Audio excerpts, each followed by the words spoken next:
para mí muy interesante, que vamos a hablar sobre las TIC, y el desarrollo profesional docente. En esta ocasión vamos a compartir con Ignacio Jara, Inés Dussel y Ramón Bacani. Los voy a presentar brevemente, tienen un currículum la verdad que extenso, traté de tomar como los puntos más importantes que me parecen de ellos, así damos comienzo y los dejamos con los expertos que tienen cosas interesantes para decirnos. Ignacio Jara es ingeniero civil industrial con especialización en ciencias de la computación de la Universidad Católica de Chile y máster en ciencias de la educación, tecnología y sociedad de la Universidad Bristol de Inglaterra. Trabaja como consultor e investigador en el campo de las TIC. Trabajó durante más de 10 años en el Ministerio de Educación de Chile. Es asesor del actual Centro de Educación y Tecnología del Ministerio de Educación y actualmente se desempeña como subdirector del Centro de Estudios de Políticas y Prácticas en Educación de la Universidad Católica de Chile. Y también ha publicado muchos libros. Contamos también con la presencia de Inés Dussel, que es investigadora principal del área de educación de Flaxo Argentina, doctora en la Universidad de Wisconsin-Madison, es miembro del Comité Asesor del Programa Conectar Igualdad desde su creación en el año 2010, ha publicado 7 libros, 3 compilaciones y más de 90 artículos y capítulos de libros en medios académicos, editados también en 5 idiomas. Tiene experiencia en la producción audiovisual, dictó conferencias en diferentes universidades del mundo y sus temas de investigación se estructuran alrededor de las relaciones entre saberes, escuela y política en perspectiva histórica y sociopolítica. Actualmente está investigando las relaciones entre la escuela y la cultura digital y visual contemporánea. Dirige la diplomatura virtual sobre educación, imágenes y medios en Flaxo Argentina junto a Luis Alberto Quevedo. Y finalmente, en la mesa contamos con la presencia de Ramón Bacani, que es director del Centro Regional para la Innovación Educativa y Tecnología de la Organización de Ministros de Educación del Sudeste Asiático, SEAMEO Innotech. Lidera el Centro Regional en la identificación de problemas y necesidades educativas, tanto comunes como especiales de los países del Sudeste Asiático. También ha realizado trabajos de consultoría en varios países de Asia. Fue subsecretario de Operaciones Regionales del Departamento de Educación de Filipinas. Ha ocupado también otros puestos claves en el gobierno de Filipinas. Obtuvo una licenciatura en Ingeniería en Organización Industrial por la Universidad de La Salle de Manila y una maestría en Planificación Urbana del Instituto de Tecnología de Massachusetts, Estados Unidos. Muy bien, comenzamos. Inés. Bueno, antes que nada, agradecer mucho la invitación a los organizadores para estar acá. Y la otra cuestión es agradecerle a ustedes y como ayer decía Laura Serra, bueno, espero que no se duerman, este momento es crítico después de la comida. La mesa en la que tenemos el gusto de participar los que estamos acá tiene que ver con plantear la relación entre TICs y desarrollo profesional docente. Y ahí me parece que una primera cuestión es entender un poco más qué es el desarrollo profesional docente y en todo caso qué rol pueden jugar ahí las TIC. Cuando uno dice desarrollo profesional docente no solamente piensa en una formación continua, sino piensa también en una carrera docente, en cómo se reconocen las distintas etapas, en qué perspectivas se abren para los trabajadores o los profesionales docentes, en sus condiciones de trabajo cotidianas. Y me parece que esto es un problema muy grande. En América Latina no por nada hay un montón de discusiones en nuestros países sobre reforma del estatuto, sobre evaluación docente, sobre incentivos, sobre qué hacemos con la carrera docente en un contexto en que este puesto de trabajos ha sido desjerarquizado, ha sido burocratizado y la enseñanza muchas veces ocupa un lugar minoritario frente a otros requerimientos de ese mismo puesto de trabajo. Entonces creo que el problema del desarrollo profesional en América Latina es un problema bien complejo. Ahora bien, esto no quiere decir que las TIC yo creo que no son la llave mágica, como no hay una sola llave mágica, me parece que las TIC tienen que ir acompañadas en todo caso, o la introducción de nuevas tecnologías o nuevos medios tienen que ir acompañados de otros cambios, pero sí creo que pueden promover algunos cambios y me parece que es interesante pensar algo de esto. Bueno, ¿qué sí pueden hacer, ¿no? Por un lado, me parece que plantean demandas más horizontales, ¿no? Digo, una cosa, y aquí también hay algo importante. Cuando uno piensa las TIC no vienen en un plato volador, aisladas, y no es que yo, Inés, me siento en mi casa a ver qué hago con la computadora, sino como docente en un puesto de trabajo, con requerimientos, con autoridades, con incentivos, con castigos, estoy relativamente obligada, ¿no?, a ocuparme de ciertas cuestiones que plantea la política educativa. Y creo que en este sentido la relación con las TIC habla mucho de la relación de los docentes con la política educativa y está atravesada por estos factores. Entonces creo que este aspecto de cómo los docentes se posicionan en relación a ser parte, a ser funcionarios públicos, a ser parte de una política pública, o cómo se oponen a ello, cómo resisten a ello, es un punto, me parece a mí, muy clave. Pero por otro lado, la ventaja de las TIC es que es una dinámica social, económica, política muy fuerte y que está instalada en la sociedad. Entonces, más allá de lo que pensemos del gobierno de turno, más allá de que estemos más o menos contentos con un estado de situación, cuando estamos en el aula, por un lado hay una demanda social, hay una expectativa social de que la escuela hoy se ocupe de estos temas, y por otro lado también hay una demanda como profesionales que tienen que ver con el saber, con el conocimiento, de hacerse cargo de algo de esa demanda. En ese sentido yo creo que las TIC pueden ayudar a subir, no voy a decir mágicamente, pero sí creo que pueden subir la expectativa y la demanda hacia la escuela de que se ocupe de cuestiones de enseñanza y que se ocupe de mejor manera de cómo lo viene haciendo, ¿no? Una cierta, yo llamaría, exigencia social, en un buen sentido, de qué hace la escuela y qué tiene que hacer.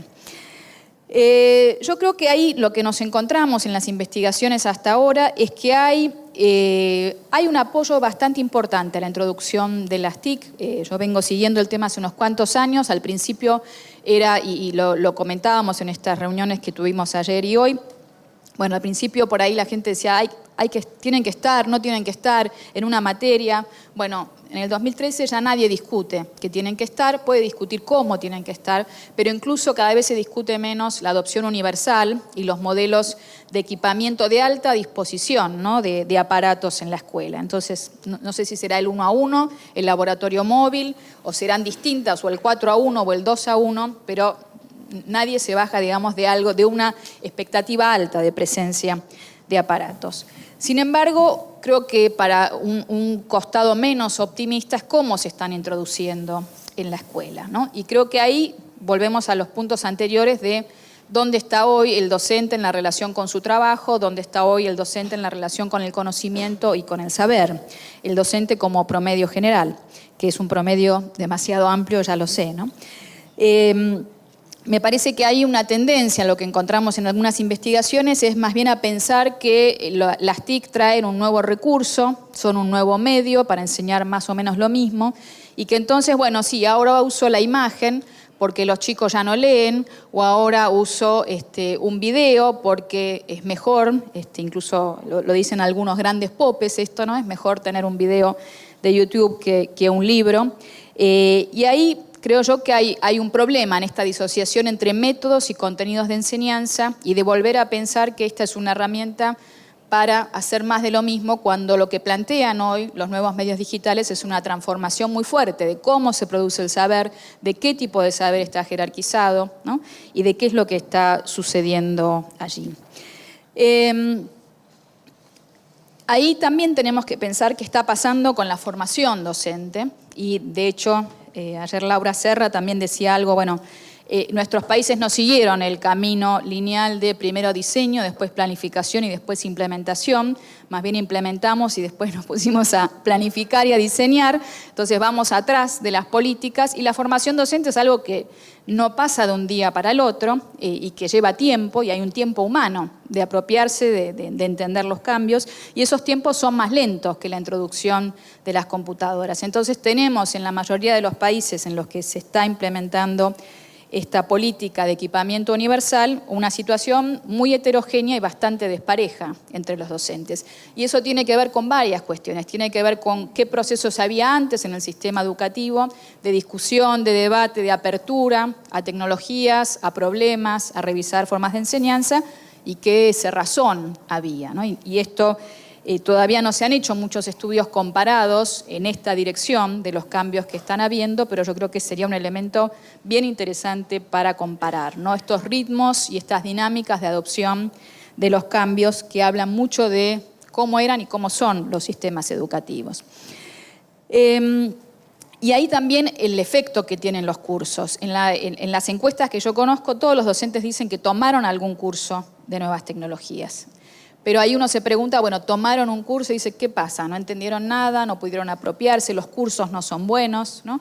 Todas son correctas. Y creo que hay que ir mucho más a fondo en esta reflexión, seguimiento, investigación sobre qué produce la investigación, la formación, perdón, y qué tipo de formación es más efectiva, ¿no? En general lo que se conoce es que la formación más efectiva es una formación de tipo más clínico, una formación de acompañamiento en las escuelas, de trabajo sobre secuencias didácticas, pero ni aún eso está garantizado y tenemos muchos casos en la Argentina en que esto se ha hecho y no ha producido resultados homogéneos, básicamente porque los seres humanos somos distintos, ¿no? Y nos apropiamos de estas políticas y de estas iniciativas de manera diferente. Y creo que es importante, de cualquier manera, bueno, el método más clínico es un método muy caro y muy difícil de escalar, ¿no? Y necesita además, uno dice, bueno, un método clínico supone la formación previa de aquel que está orientando, ¿no? Y supervisando y formando en la práctica a un grupo reducido de docentes. Con lo cual, de nuevo caemos en la formación y las necesidades fuertes hacia la formación. Como el mundo no es ideal, ¿no? Y el mundo va sucediendo como va sucediendo, creo que lo que podemos esperar en los próximos años es una situación bastante heterogénea en la cual podamos, en todo caso para mí, ir agrandando estos grupos más dinámicos de docentes y que estos grupos más dinámicos de docentes vayan formando a su vez a otros grupos. Creo que en ese aspecto el caso que yo más conozco es el del gobierno argentino. Si uno mira las dimensiones que ha tenido la oferta formativa aquí en la OI, el Infode en este momento, son dimensiones muy importantes, ¿no? Y son postítulos que no son solamente un curso aislado, ¿no? Son postítulos importantes con un buen nivel académico. Bueno, creo que todavía es demasiado pronto para ver qué producen, ¿no? Pero creo que va más por ese lado.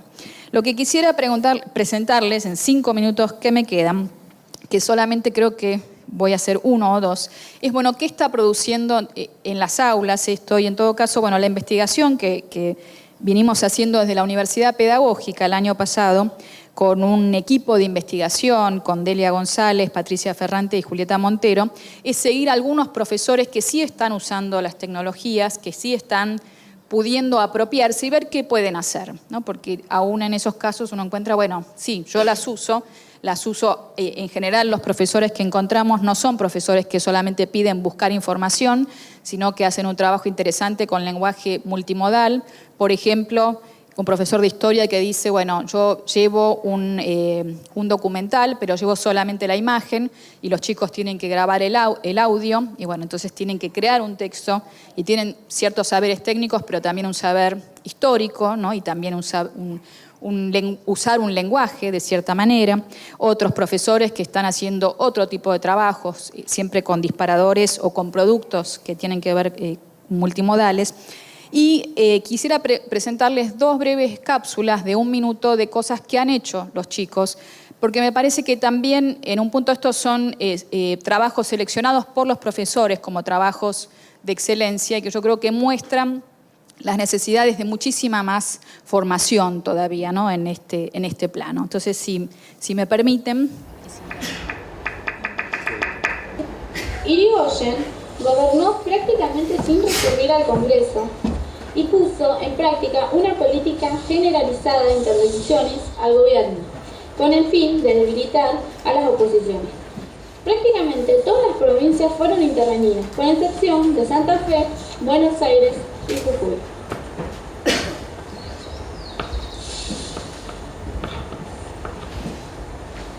Durante el primer gobierno de Irigoyen, el radicalismo estuvo en minoría en el Congreso.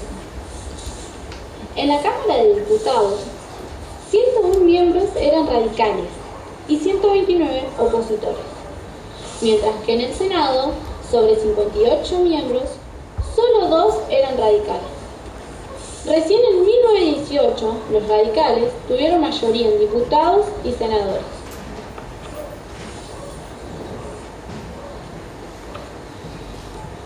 El 7 de enero de 1919, entre manifestantes obreros de tendencia anarquista y sectores nacionalistas, tuvo lugar el conflicto originado con la toma de los talleres Bastena, en reclamo de mejores condiciones laborales. Esto derivó a una escalada de violencia, dejando un saldo de entre 141 y 300 muertos y centenares de heridos. En la Patagonia hubo una lucha protagonizada por los trabajadores anarcosindicalistas en rebelión de la provincia de Santa Cruz entre 1920 y 1921. Bueno, ahí sigue un rato más, pero creo que les da una idea de la elección que han hecho estos chicos de un tipo de narración que yo creo que tiene algunas virtudes como narración. A ver si anda. Pero aquí vamos a ver otra opción, ¿no? que se eligió.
Lamentablemente no puedo mostrarles más, pero espero que quizás es demasiado breve y es injusto, ¿no? Ponerse a hablar con solo un minuto, pero les aseguro que los hemos visto muchas veces y analizado a muchos trabajos.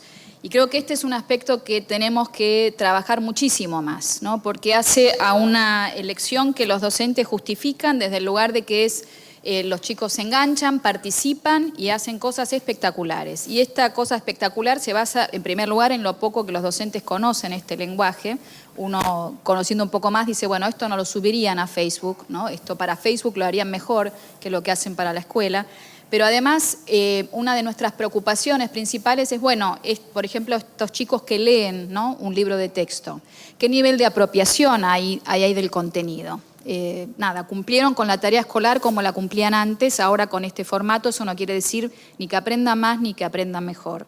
Por otro lado, aparecen en el segundo caso, y esto es muy, muy habitual, un remix de imágenes que uno dice, bueno, y ahí donde está el discurso disciplinar, ¿no? Si voy a hablar de la Primera Guerra Mundial y aparece, no sé, un ayatollah, cortando después aparece Messi, ¿no? Y después, bueno, las alianzas son las alianzas, ¿no? De anillos. Digo, hay un nivel de literalidad y de trabajo con el lenguaje que es en realidad muy pobre, ¿no? Entonces creo que ahí habría que pensar cómo en la formación enriquecemos, en primer lugar, la perspectiva de los docentes y la apropiación de los docentes, pero también mi sensación, mi preocupación es que hay un desplazamiento de un discurso disciplinar hacia un formato que no termina tampoco de ser una apropiación de un lenguaje audiovisual relevante y menos cada vez tenemos de la enseñanza disciplinar. Entonces me parece que este es un enorme desafío, dejé un montón de cosas muy por la mitad, pero espero que aunque sea les deje picando la provocación de que hay que ocuparse de esto, ¿no? De que no hay que quedarse contentos con este nivel de producción, de que hay que decir, bueno, la escuela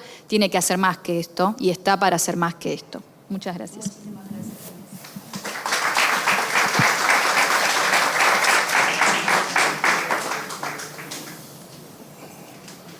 Muy buenas tardes. Muchas gracias por la invitación. Correré por los slides lo más rápido que pueda yo. Mi intención es poder hablarles del desarrollo profesional que se ha realizado para los docentes en relación a facilitarles la apropiación de las tecnologías y facilitar la integración de la tecnología en el currículum. Por más de 25 años ya, las políticas alrededor del mundo, y en particular en nuestra región, han estado realizando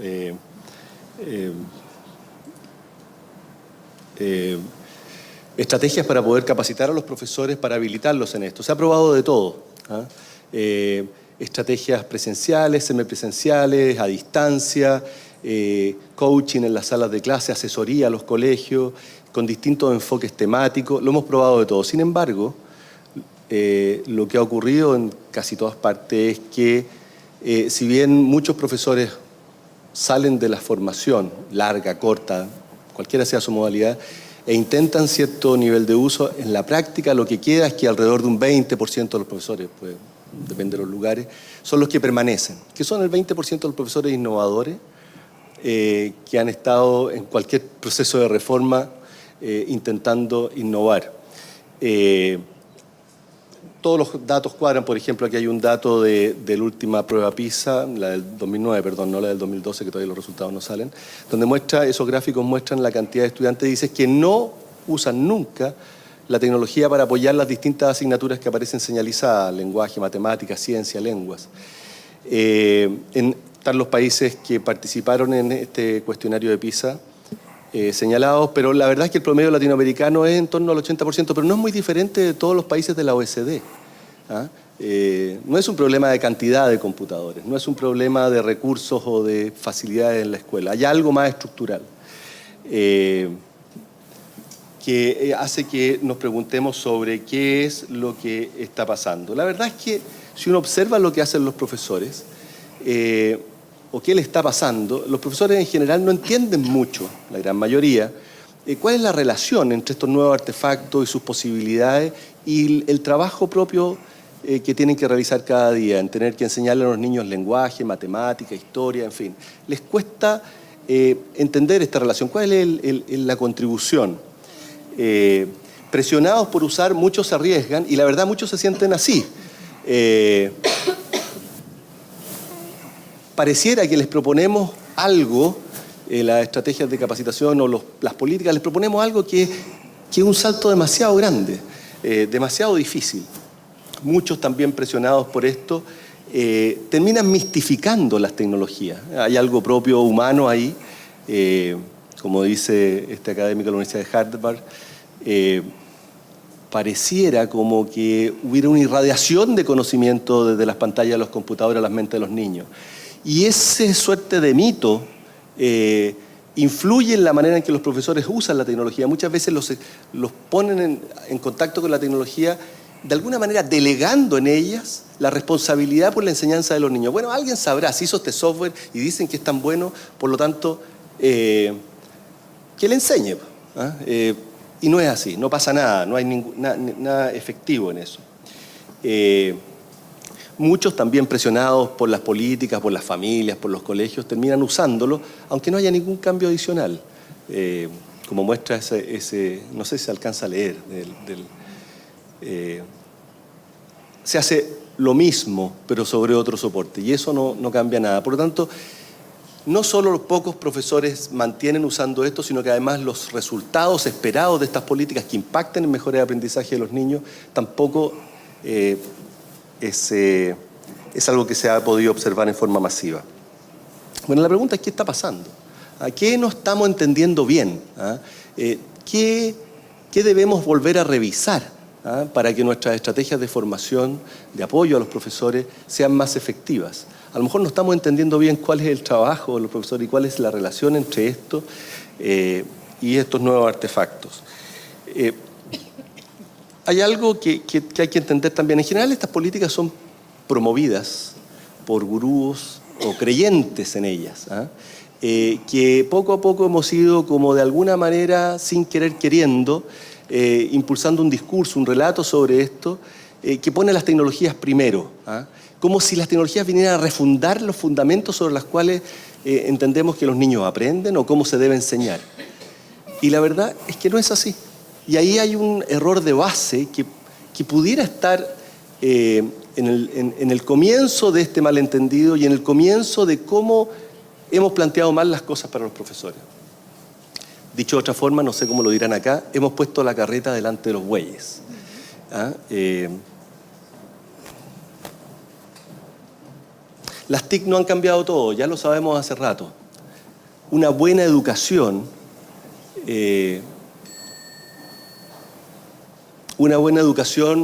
no es una que tenga tecnología, ni tener tecnología en la sala de clase garantiza que haya buena educación. Hemos aprendido mucho durante los últimos 100 años respecto a cómo es una buena docencia, cómo se enseñan las distintas disciplinas, y pareciera que muchas veces olvidamos todo eso a la hora que llegan los computadores y pareciera que tuviéramos que reinventar la manera de enseñar. Creo que estamos errando el camino en ese sentido. Entonces, una parte del problema, una dimensión a repensar bien, tiene que ver con volver a cuáles son las claves para entender las necesidades de la docencia, las necesidades de una buena docencia. Y para eso me voy a ayudar de un pequeño mono. Los monos siempre son una representación de la realidad que no la representa del todo, pero que sí nos ayuda a entender o a distinguir, a priorizar qué es lo que uno quiere decir. Este es un concepto que probablemente ustedes conocen, conocimiento pedagógico del contenido, PCK en inglés, P de pedagógico, C de conocimiento y K, los gringos no saben hablar bien, le pusieron K de conocimiento. Que es un concepto planteado ya en los años 80, y básicamente lo que dice, bueno, ¿cuáles son los saberes básicos que debe tener un profesor para ser un profesor efectivo, un docente efectivo? Y bueno, por un lado tiene que ser solvente en la disciplina que tiene que enseñar. Tiene que entenderla profundamente, sus lenguajes, sus maneras de representar, las teorías que la sustentan, en fin. Y por otro lado tiene que entender los conceptos generales de pedagogía, el manejo de la sala, las distintas metodologías, en fin. Pero hay algo que está en la intersección de estas dos cosas, que es clave, que es de qué manera se debe enfrentar la enseñanza específica de una cierta disciplina. Eso es lo que hace un profesor más poderoso, más efectivo. ¿Cuáles son esas formas de representación? ¿Cuáles son las formas de corregir errores en los estudiantes? ¿Cuáles son los errores más típicos de los estudiantes? ¿Y cómo se abordan? ¿Cómo se corrigen? ¿Qué feedback se da? En fin, el abanico que tenga un profesor en esta intersección es clave. Ese es parte de los saberes claves. Por ejemplo, déjenme ilustrar un problema. En el caso de matemáticas, las fracciones que le encantan a las fracciones impropias, me decía. Los niños típicamente tienen problemas con las fracciones porque para los adultos ya entendemos que son un solo número, pero los niños tienden a ver dos números. Y tienden a creer que un tercio es menor que un cuarto o tienden a sumar de una manera equívoca. ¿Cómo generamos un concepto sólido matemático en la mente de los niños? ¿Qué tipo de representación usamos?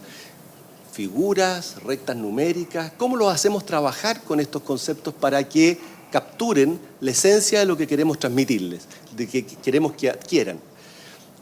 Ha habido mucha investigación aquí y claramente algo que los profesores de primaria conocen es que a la edad en que este tipo de conceptos se transmiten a los niños, esto tiene mucho que ver con la edad, la evolución de la mente de los niños, no todas las edades son lo mismo, ustedes lo saben mejor que yo. Hay un tipo de trabajo manual, cortando piezas de una suerte de pizza en papel, se le hace unas actividades tales que los niños van capturando el concepto de parte del todo y que eso se representa a través de distintas formas, en fin. Lo que quiero decir, hay una manera específica de enseñar un contenido. Y eso en general es un saber, en algunos países más abundante que en otros, pero un saber que sabemos que es fundamental. Y ese es el corazón de una buena docencia. Por lo tanto, las TIC no llegan en el vacío, llegan en este contexto para resolver estas necesidades. Otros señores plantearon hace menos de una década decir, bueno, basémonos en este modelo del conocimiento pedagógico del contenido y veamos cómo las TIC llegan acá. Las tecnologías se agregan a este concierto y lo que tenemos que entender es, bueno, cuáles son los saberes que deben tener los profesores para poder ir aprendiendo a integrar las tecnologías aquí. Y lo que dice, bueno, obviamente tiene que manejar la tecnología, tiene que tener un manejo de la tecnología. No podemos pensar en que va a entender la lógica de usarla si es que no la maneja. tiene que entender también la relación entre la tecnología y las distintas posibilidades pedagógicas. No es lo mismo usar una pizarra interactiva porque eso permite apoyar el trabajo con la clase completa, cierto tipo de actividades, que trabajar en un laboratorio o con un computador por alumno en el aula. Hay cierto tipo de trabajo escolar que es facilitado por un arreglo y no por otro. ¿O qué pasa cuando evaluamos usando un dispositivo electrónico y no lo hacemos en lápiz y papel? ¿Hay diferencias? ¿No hay diferencias? Esas consideraciones generales de la relación entre tecnología y educación y pedagogía son cosas que un profesor debe manejar. Y también debe manejar aquello que tiene que ver con la relación entre la tecnología y la disciplina. Hay disciplinas que están siendo profundamente transformadas. Las herramientas a través de las cuales se representa el conocimiento, en geografía, por ejemplo, un caso evidente, es completamente otra que hace 20 años, producto de que la tecnología ha permitido representar de manera mucho más fácil, de manipular de manera mucho más elocuente el conocimiento, y así por delante. Déjenme dar un ejemplo.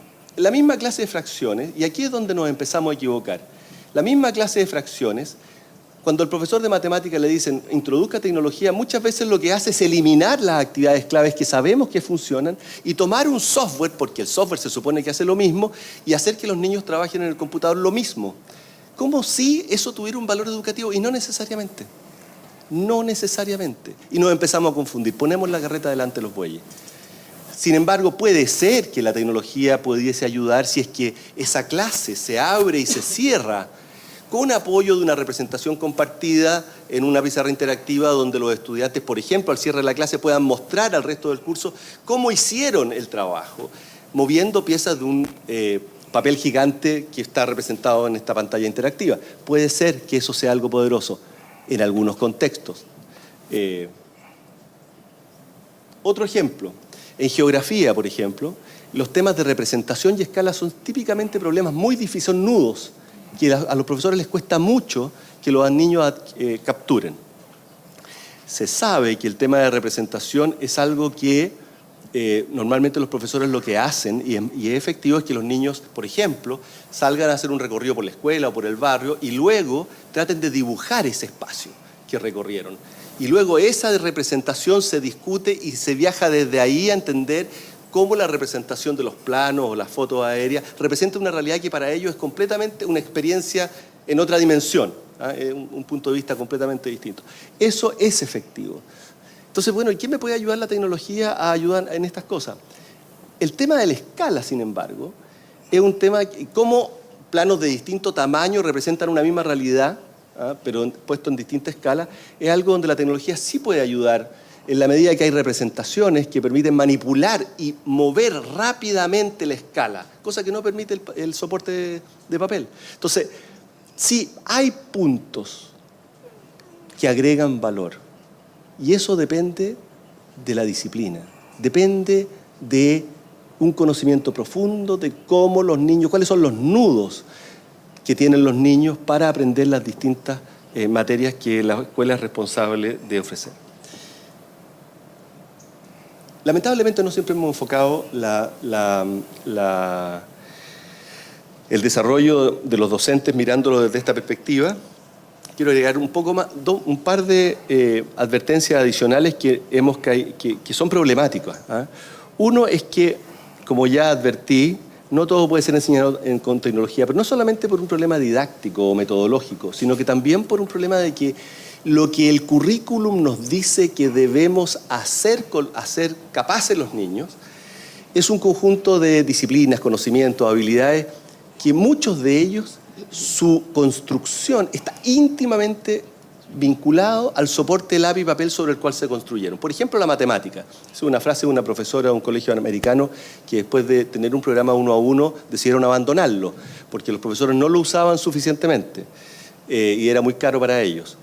Y ella decía, ¿sabe qué? La verdad es que la matemática que yo tengo que enseñar no tiene nada que ver con estas cosas, porque sumar dos números, si ustedes se fijan, lo que los profesores de matemática tienen que enseñar, que es sumar dos números de 3 dígitos, está construido íntimamente a la física del lápiz y papel. Arriba, abajo, se suma, se pasa ¿cómo se llama? Un saldo. En fin, esa manera de sumar está íntimamente vinculada a la herramienta lápiz y papel, que es distinta a la del ábaco, y que probablemente en el largo plazo va a ser distinta a los computadores. Pero hoy día, de lo que son responsables los profesores, es algo que no necesariamente calza con la tecnología en todo. Y por lo tanto hay espacios del currículum donde va a ser muy difícil. Y lo segundo que quiero advertir, se me acabó el tiempo, pero lo voy a decir en una frase. La tecnología muchas veces disrumpe, más que ayuda a los profesores a conservar un ambiente propicio para el aprendizaje. Los profesores necesitan mantener una sala que fluye y se focaliza en ciertos conocimientos. Y el que la tecnología tiene una manera de llegar a la sala de clase que no siempre facilita eso. Y eso, a la gran mayoría de los profesores, no exagerado como en estas dos fotos, pero a la gran mayoría de los profesores, ir al laboratorio de computación antiguo, en el caso de ustedes, en el caso de Chile todavía es el vigente, pero ir al laboratorio de computación es una experiencia que los saca completamente y los desubica completamente respecto de la manera en que entienden que tienen que entienden que se debe enseñar bien. Por lo tanto, hay que tener cuidado en esto para poder no forzar las cosas más allá de lo que es razonable. De lo contrario, no vamos a seguir insistiendo en algo que no nos va a dar buenos resultados. El tiempo corre más rápido de este lado de la cordillera. Gracias. Muchas gracias.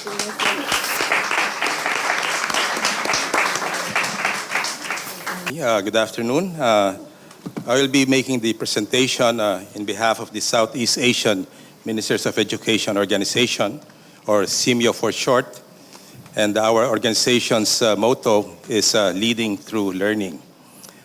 Unlike the previous presentations, which were focused on ICT and professional teacher training, the topic of my presentation is broader in coverage. It is on the status of ICT integration in education in Southeast Asia, which is based on a study conducted by CIMIO to assess the status of ICT integration in education.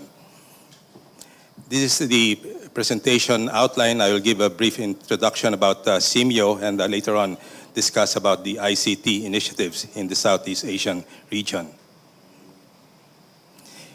CIMIO, or the Southeast Asian Ministers of Education Organization, is an intergovernmental organization promoting cooperation in education, science, and culture.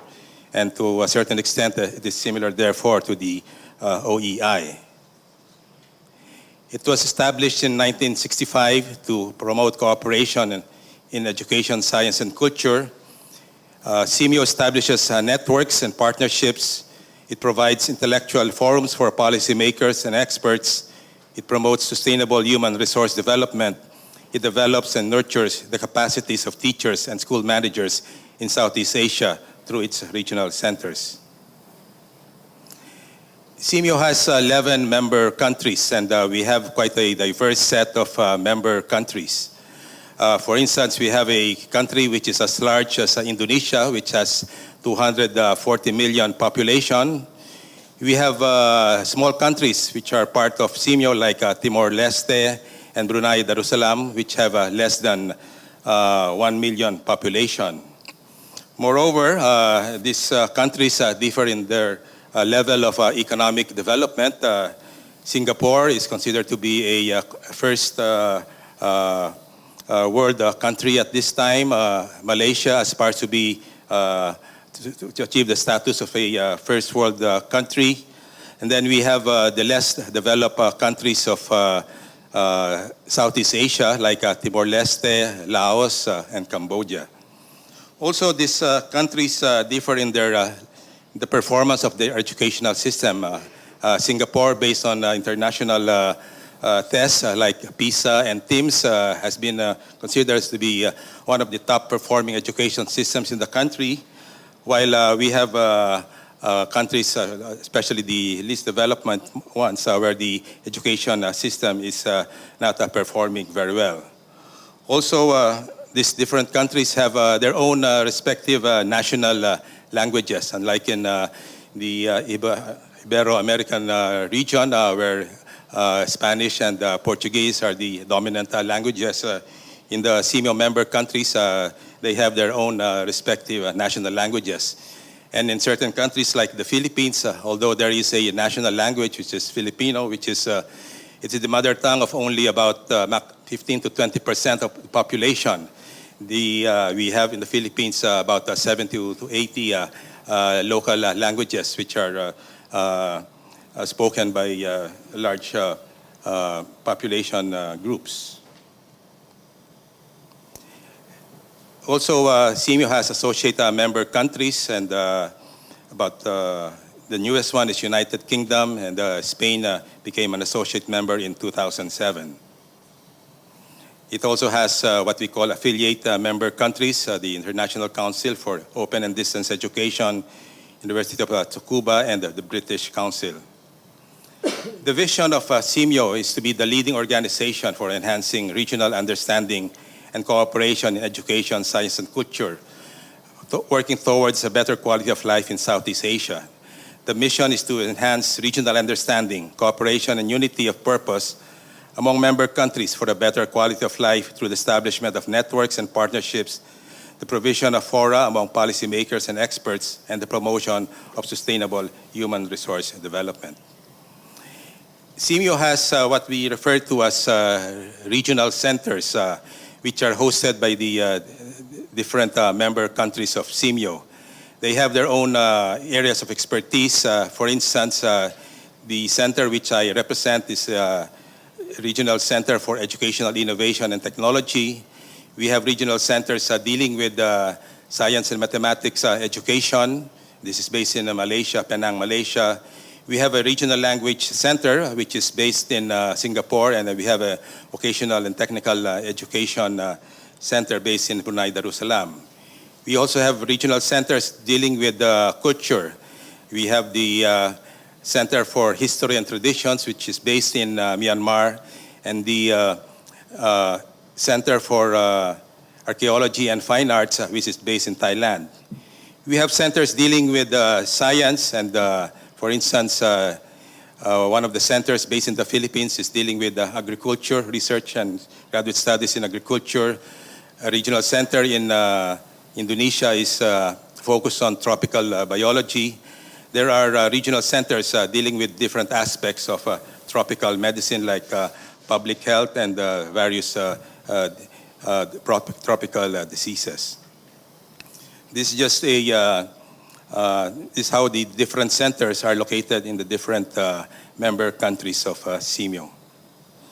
So that's just a brief introduction of what CMU is all about, the regional centers, what its vision and mission are. Now we have to consider certain realities at the moment. Information and communication technologies are fast becoming everyday tools in the lives of Southeast Asians, both at work and at play. Government of CMU member countries exert considerable effort and as well as allocate substantial resources to narrow the gap within their respective countries and with other countries in the region as we enter the digital world. Interrelated factors contribute to the widening digital divide in Southeast Asia. For instance, the level of economic development, the availability of ICT infrastructure, and the level of education of the people of the CMU member countries. Also, we have to consider that 2/3 of the population of Southeast Asia lives in the rural areas. There is a significant disparity in living conditions between urban and rural areas. And rural connectivity, if done properly, we believe that this will benefit not only the rural population, but urban dwellers as well, since we recognize the interaction between rural and urban areas in a particular country. The study which I mentioned, which looks at the status of the integration of ICT in education in the CMU member countries, the Ministries of Education of Southeast Asia submitted a status report describing the status of ICT integration. This study considered a number of dimensions: ICT in education vision, the ICT education plans and policies, complementary ICT and education, ICT infrastructure, professional development for teachers and school leaders, community partnerships, ICT in the national curriculum, teaching and learning pedagogies, assessment and evaluation and research. The UNESCO Regional Office based in Bangkok made a classification based on this report, reports submitted by the various ministries of education of Southeast Asia. The UNESCO made a classification of the different countries. On the transforming end, these are the most advanced countries in terms of ICT integration. And when we say transforming, these countries have used ICT to support new ways of teaching, learning, and administering their educational systems. So we have countries like Brunei, Malaysia, and Singapore. We have countries like which are in the infusing stage. This means that Indonesia, Philippines, Thailand, and Vietnam have integrated ICT into existing teaching, learning, and administrative practices and policies. There is one part of the spectrum which is applying, wherein this is an area where the countries have developed a new understanding of the contribution of ICT to learning. As of this stage, as of the time that this classification was made, there was no country which fell into this category, but at this time we believe that some of the countries which are in the emerging category, like Cambodia, Laos, Myanmar, and Timor-Leste, which at that time had just started the integration of ICT in education, probably some of them have already moved into the applying stage. Okay, there are a number of important issues when we discuss the integration of ICT in education. First, we need to adopt a holistic approach towards the development of the national ICT in education plans and actions.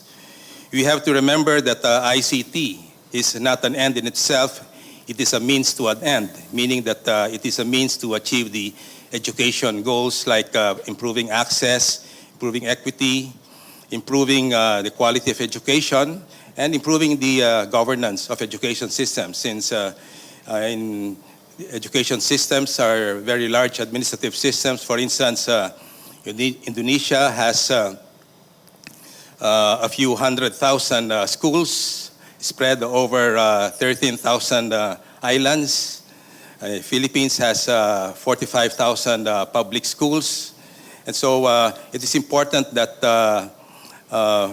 the ICT is also used to improve the management of the education of very large educational systems. Also, we have to consider the professional development, and I'm very happy that earlier this was discussed by the two previous speakers. Very often we say that the introduction of the ICT infrastructure is the easier part. The more difficult part really is the professional development of teachers. We need to emphasize the ICT in the national curriculum and assessment. It's not just a matter of learning the technology, but we have to learn with the technology. So it's important that in teaching, learning practices, ICT is integrated. We need to consider planning for evaluation and research. What are the outcomes expected out of the use of ICT in education? We need to, especially for a region like Southeast Asia, where we have a diverse set of countries, some are developed and some are not so developed, it's important to be able to look at best practices and share these best practices among countries. We need to especially support emerging group of countries, those in the emerging stage like Cambodia, Laos, Timor-Leste. Let me now describe some of CIMYO's initiatives to strengthen education in rural communities in Southeast Asia. And we have divided this into 4 major areas: developing and providing local content, promoting ICT as an education tool, developing management information systems, and promoting online forum. These are initiatives undertaken by the various regional centers of CIMYO. For instance, the center which I represent, we have this text-to-teach, which makes use of mobile technologies to be able to deliver instructional materials to schools, taking advantage of the powers of mobile telephones. The program for EXCELS which stands for Excellence in School Leadership. This is a program for the training of school administrators using online learning, but in most cases it's a blended type of learning combining face-to-face sessions as well as, but most of the training is done online. It is important to note that it is difficult to be able to train, to uproot principals from their places of work, bringing them to a particular venue for a number of days or a number of weeks. So undertaking online learning for school principals will enable ministries of education to be able to train thousands of teachers at lower cost and in a shorter period of time. A CMU Center, the one focusing on open and distance learning, they have this CEduNet, which is a repository of rich learning materials developed by Southeast Asian teachers, as well as a portal for education networking. ICT has also been used as an educational tool, and we have here, for instance, some of the initiatives of CMU regional centers, the implementation of low-cost interactive smart boards in disadvantaged areas, which is being undertaken by a regional center in Vietnam, the training for communities and schools on topics such as computers for instruction using ICT and the internet. A regional center focused on agriculture uses Moodle as an online platform for knowledge of agriculture and natural resource management and solutions exchange. It also develops multimedia learning materials, including web-based platforms for networking and mobile telephony. In the area of tropical medicine, the CMU TropMed, or Tropical Medicine Network, has been using ICT for HIV/AIDS preventive education. In the area of development of management information systems, these are some of the current projects of CMU regional centers, the capacity building on the use of basic ICT and information retrieval for community development. This is being undertaken by a tropical biology center, which is based in Indonesia.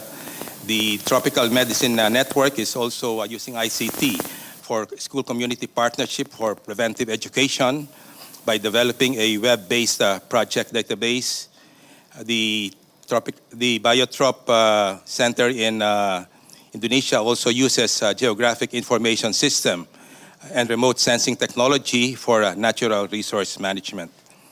As for promoting online forum, we have these initiatives of the CMU Center in the Philippines, and then the CMU Secretariat using Facebook and other social media in communication. Very briefly, these are just descriptions of, detailed descriptions of some of these projects which I mentioned. I'll just go through each slide very quickly. The use of ICT in HIV/AIDS preventive education. The text-to-teach, which I mentioned earlier, which takes advantage of the mobile phones to be able to present video lessons to classrooms in the Philippines. The CIMULEC, the EduNet, which is an ICT system to improve the quality of education, which allows education communities within a particular country and among Southeast Asian countries to collaborate in various innovative ways, including sharing of learning materials, as well as collaborate on trans-border education. So let me just conclude by making a few statements. ICT and affordable and equitable broadband access is critical for socio-economic development. Rural ICT, because we recognize that a very significant proportion of the population is based in the rural areas, that it can be a key tool for delivering the public services of tomorrow. Urban successes of providing services, including education in urban areas, need to be replicated in rural areas to enable these rural areas to benefit from the potentials of ICT. Challenges remain in the attempts to alleviate access of rural communities in the use of use and benefits of ICTs, a comprehensive network is needed as well for cooperation among all stakeholders, such as policymakers, industry, and civil society. CIMIO, as an intergovernmental organization of Ministries of Education of Southeast Asia, will continue to play its role in strengthening education and connecting rural communities in Southeast Asia. Thank you very much.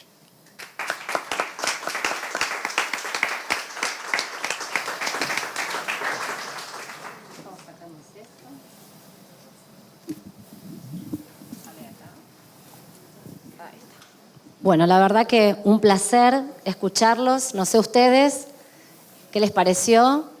Muchas reflexiones para llevarnos, para seguir trabajando. La verdad que muchísimas gracias, Inés, Ignacio y Ramón. Un placer haber estado aquí compartiendo con ellos la mesa. Y bueno, abrimos ahora si hay preguntas, si le quedaron dudas, inquietudes, los tenemos aquí. Gracias. En realidad es una pregunta, pero es para todos los que han hablado. La idea es la siguiente: por lo que yo pude decir, tanto en Asia como en Argentina y Latinoamérica, el problema es el factor humano, o sea, educar al docente. Digo, ¿no se puede ser un poco desde los gobiernos un poco más verticalista, un poco más estricto con respecto a la bajada de línea que los docentes tendrían que introducir? Porque es cierto, estamos bastante atrasados desde el punto de vista cómo van las TIC, que van avanzando rápidamente, y la capacitación es mucho más lenta y defectuosa. Yo creo que hay experiencias muy distintas, y hay experiencias de sistemas educativos mucho más directivos y sistemas educativos menos directivos, y lo que se ve quizás no es tan distinto. En un punto yo creo que sí hay diferencias importantes, pero también tiene que ver con las culturas, ¿no?, de cada país. Si pienso en la Argentina, la bajada de línea me parece a mí que no funciona, porque hay una cultura establecida de que hay que apropiarse de eso y hay un margen de libertad importante para el docente que se ha conquistado y que se usa de distintas maneras. Algunas nos gustan más y otras menos. Entonces no sé si la solución pasa por ahí. Me parece que sí hay que hacer un trabajo mucho más intensivo, y creo que no es que se haya hecho poco, la verdad. Si uno mira los esfuerzos que se han hecho, han sido muy importantes, pero hay que pensar que se haga más y que se haga mejor, ¿no? Y creo que algo de lo que veníamos señalando, de lo que decía Ignacio, bueno, a meterse con los campos disciplinarios, ¿no? Meterse con más recursos en el sentido también financieros, pero me refiero a tener experiencias mucho más concretas en torno al uso de ciertos recursos y de qué cosas se producen ahí, establecer comunidades de prácticas, no sé, hay distintas ideas dando vueltas, algunas se han implementado más, otras menos, pero me parece que no es que vamos a decidir por decreto que se adopten las tecnologías. Me parece que ahí hay un aspecto del factor humano, como decías vos, que no se puede saltear y que en todo caso requiere de un trabajo de persuasión, de convicción y en algún punto también de más exigencia respecto a los ritmos de adopción de las tecnologías. Pero reitero, y creo que lo dijimos todos, no es que son la solución mágica y no es que hay que usarlas todo el tiempo. Me parece que lo que planteó Ignacio fue clarísimo respecto a ese criterio donde suma valor y donde no suma valor y para qué la estoy usando y qué quiero obtener con eso.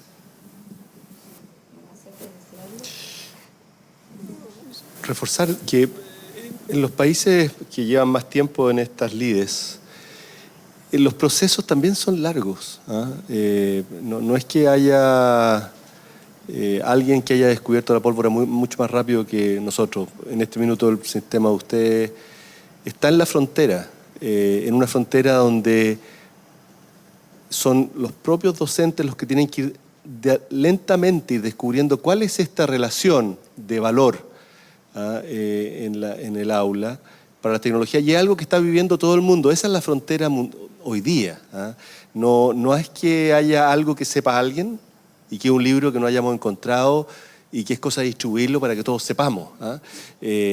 No es esa la situación. Estamos en una frontera donde sospechamos que esto está íntimamente vinculado con la transformación de la manera en que la escuela trabaja con el conocimiento, y y que estamos íntimamente comprometidos también a que los niños del futuro van a requerir, van a vivir en un contexto totalmente distinto al que vivimos nosotros cuando niños, y que por lo tanto hay que ponerse a caminar, ¿ah? Pero hay que ponerse a caminar bajo el entendido de que esto es una caminata larga. No es comprar en la esquina hágalo usted mismo, una de esas cosas que se arman el fin de semana. No, eso no está, lamentablemente. Y es un trabajo fino que van a tener que hacer todos los docentes. Las políticas y las estrategias de desarrollo profesional docente tienen que ayudar. ¿Ah? Yo creo que en el pasado no hemos contribuido razonablemente a eso, pero es responsabilidad de todos los docentes.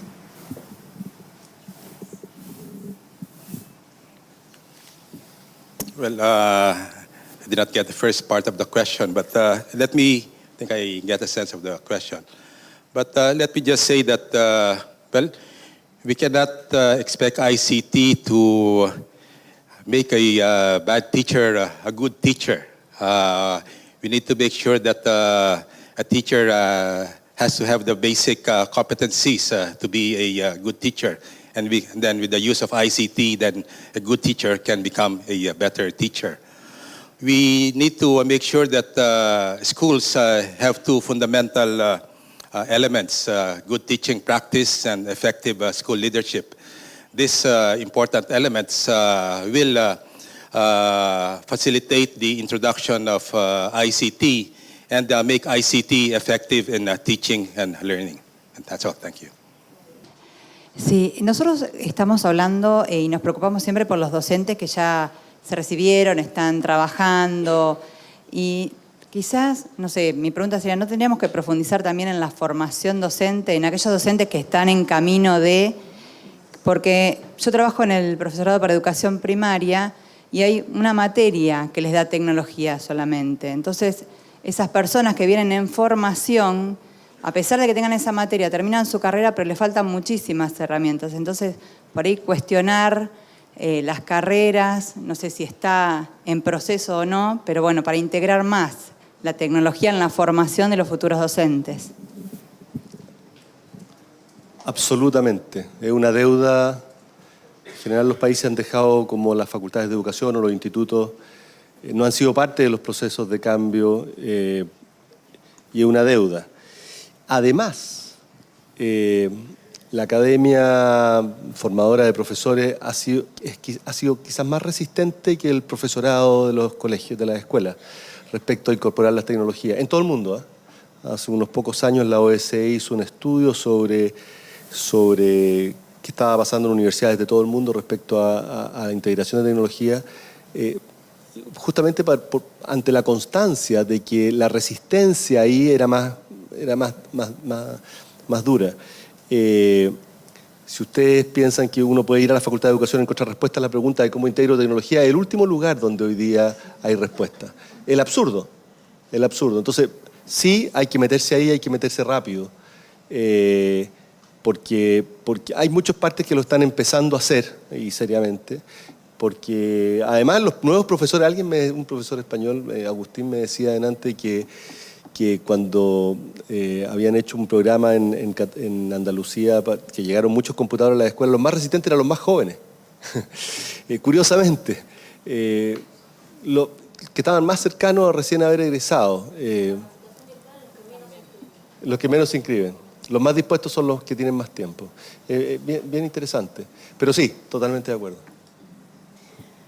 Sí, yo creo que no es nosotros también en la investigación encontramos ese mismo dato, de que los más jóvenes son los que menos las usan en las aulas, pero yo creo que también tiene que ver con la seguridad, o más bien la inseguridad que tienen respecto a un repertorio de acción en el que la tecnología todavía no aparece como una prioridad ni como una necesidad. Primero resuelvo la interacción y después que esté más seguro, ahí empiezo a adoptarlo. Y creo que ahí sí hay un problema muy serio de la formación inicial que no está pudiendo transmitir que esto es algo que va junto, ¿no? Y que, bueno, como planteaba también Ignacio, bueno, este conocimiento sobre la tecnología tiene que ver con la pedagogía y con el contenido, y no va separado.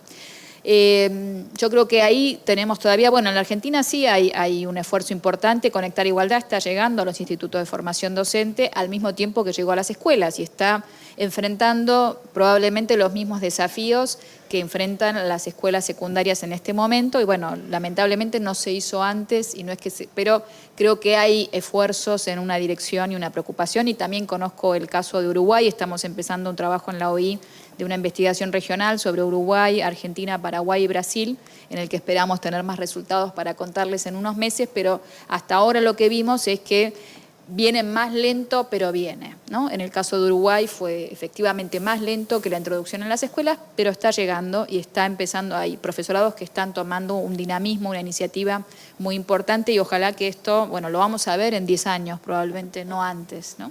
Esos son los plazos del sistema. I certainly would agree that adequate attention should be given to pre-service teacher training, because if the pre-service teacher training system is weak, then that would put a lot of pressure on ministries of education to undertake the necessary in-service training, and that would involve considerable amounts of time and resources and time, especially when we're dealing with hundreds of thousands of teachers. So I think the point is well taken, that pre-service teacher preparation should be also given attention as we deal with this issue of ICT in education. Thank you. Bueno, muchísimas gracias a todos y especialmente a los expositores. Y bueno, seguimos con la próxima mesa.